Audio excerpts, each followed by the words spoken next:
আসসালামু আলাইকুম। আশা করি আপনারা সবাই ভালো আছেন। আপনি কি কখনো ভেবেছেন জাপানের ভিসা পাওয়া কি আসলে এত কঠিন?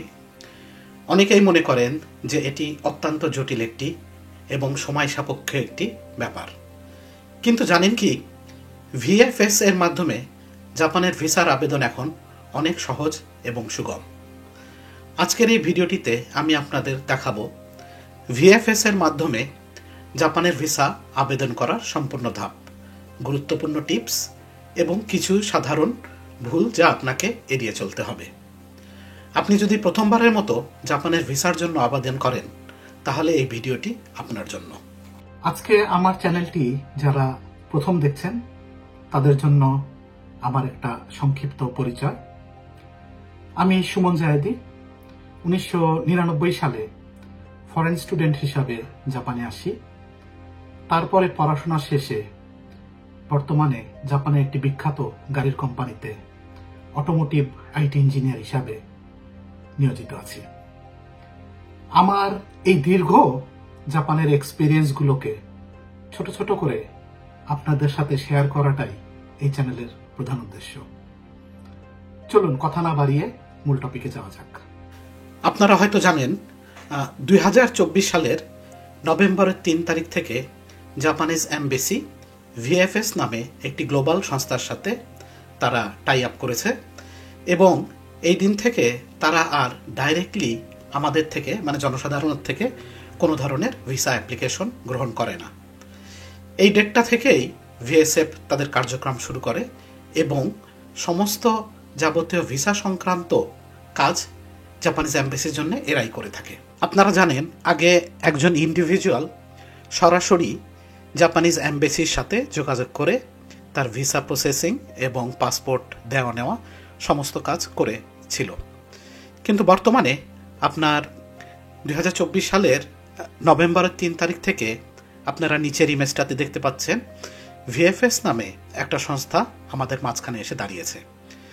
সেক্ষেত্রে একজন ইন্ডিভিজুয়াল প্রথমে ভিএফএসে তার সমস্ত ডকুমেন্টেশন জমা দিবে, প্রয়োজনীয় কাগজপাতি জমা দিবে এবং ভিএফএস ডাইরেক্টলি জাপানিজ এমবেসির সাথে পরবর্তী প্রসেসটা কমপ্লিট করবে। ভিএফএস এর ওয়েবসাইটে কি করে যাব? আমার বিশ্বাস যে যারা এই ভিডিওটি দেখছেন তারা সবাই কম বেশি গুগল ইউজ করে অভ্যস্ত।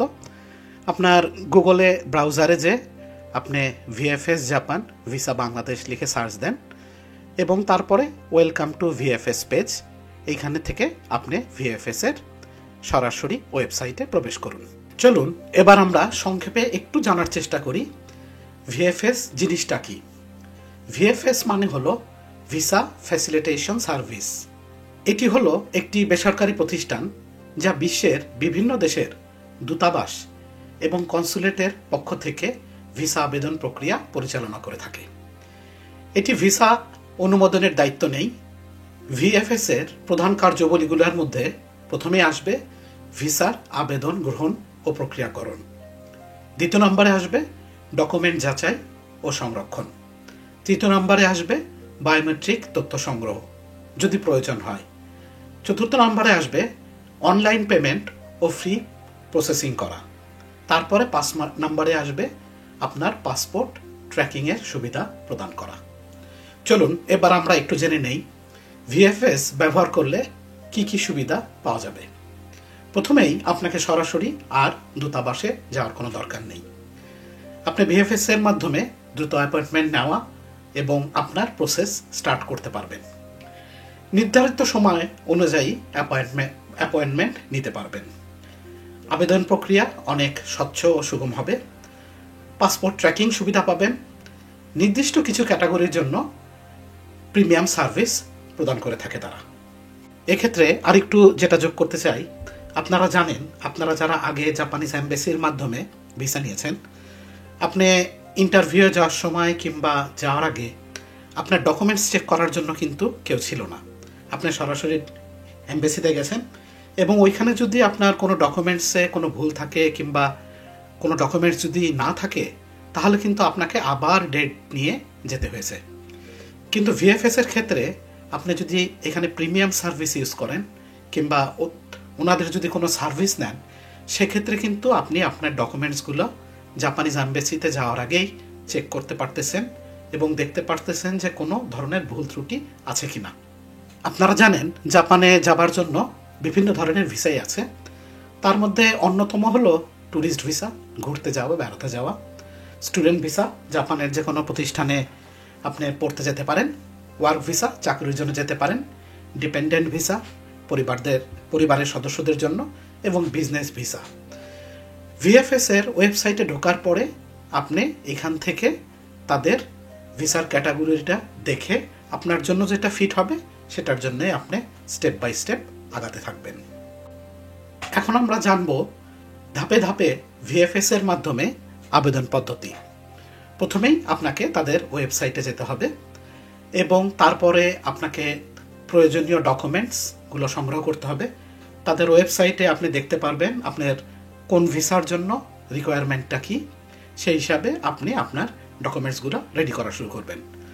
তারপরে আপনি অনলাইনে অ্যাপয়েন্টমেন্ট নিয়ে আপনার নির্দিষ্ট একটা সময়ে আপনার কাগজপাতি এবং অন্যান্য যে রিকোয়ারমেন্টগুলো থাকবে সেগুলো জমা দিবেন। তারপরে আবেদন ফি পরিশোধ করুন এবং নির্ধারিত ফিটা পেমেন্ট করার পরে আপনার পাসপোর্ট এবং অন্যান্য ডকুমেন্টস তারা ভালো করে চেক করার পরে তারপরে তারা জাপানিজ এম্বাসির সাথে আপনার ভিসার জন্য কাজ শুরু করবে। এবং এই প্রক্রিয়াটা যেহেতু কয়েকদিন লাগবে, 1-2 সপ্তাহ হয়তো বা লাগবে, এই সময়ে আপনি আপনার পাসপোর্টটিকেও ভিএফএস এর ওয়েবসাইট থেকে ট্র্যাক করতে পারবেন। এবং সর্বোপরি যখন আপনার ভিসা হয়ে যাবে তখন অবশ্যই ওরা আপনার সাথে যোগাযোগ করবে, আপনি ভিএফএস এ গিয়ে আপনার পাসপোর্টটি গ্রহণ করতে পারবেন। চলুন এখন আমরা জেনে নেই আমাদের কতটা খরচ হতে পারে। জাপানের এম্বাসির পক্ষ থেকে বাংলাদেশি নাগরিকদের জন্য ভিসার জন্য কোনো ফি নেই, তবে প্রতিটি আবেদনের জন্য 1900 টাকা সেবা চার্জ আপনার ভিএফএসকে দিতে হবে। এটা চেঞ্জ হতে পারে টাইম টু টাইম, সুতরাং সঠিক এবং সর্বশেষ তথ্যের জন্য আপনাদেরকে আমি ভিএফএস গ্লোবালের অফিসিয়াল ওয়েবসাইট পরিদর্শন করার জন্য পরামর্শ দিচ্ছি।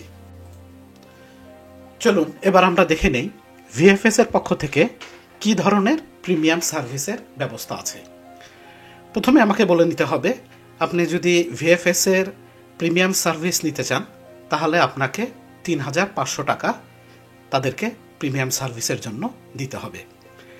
তাদের অনেকগুলাই সুবিধা আছে, যেরকম আরামদায়ক ভিআইপি লাউঞ্জে বসে আপনি তাদের সাথে কাজ করতে পারবেন এবং ডেডিকেটেড কাউন্টার থাকবে যেটা আপনার ফাইল প্রসেসিং অনেক ত্বরান্বিত করবে এবং প্রফেশনাল স্টাফদের দ্বারা আপনার ডকুমেন্টস আপনি চেক করে নিতে পারবেন এবং কমফোর্ট ও রিল্যাক্সড অভিজ্ঞতার সাথে তাদের সাথে চা কফি খেতে খেতে আলাপ করতে পারবেন। এখানে আমি যেটা সবচেয়ে গুরুত্বপূর্ণ মনে করি সেটা হলো তাদের প্রত্যক্ষ গাইডেন্স।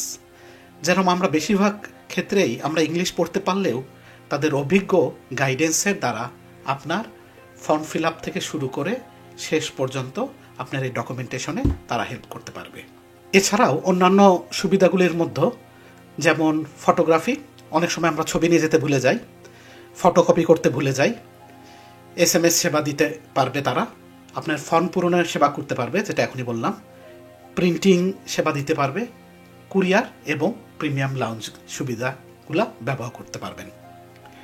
আমার আগের অভিজ্ঞতা থেকে আমি যেটা দেখেছি, এমবেসিগুলো অনেক স্ট্রিক্ট হয়। আপনি যদি একটা ডকুমেন্টস নিয়ে যেতে ভুলে যান, ছবি তুলতে ভুলে যান কিংবা একটা ফটোকপি করতে ভুলে যান, সেদিন কিন্তু আপনার ইন্টারভিউটা শেষ। এই সুবিধাগুলো আমরা ভিএফএস এর মাধ্যমে পাওয়ার ক্ষেত্রে আমাদের অনেক সহজ হবে। চলুন এবার আমরা জেনে নেই ভিএফএস সংক্রান্ত কিছু সাধারণ ভুল ধারণা। অনেকেই মনে করে ভিএফএস ভিসা অনুমোদন করে।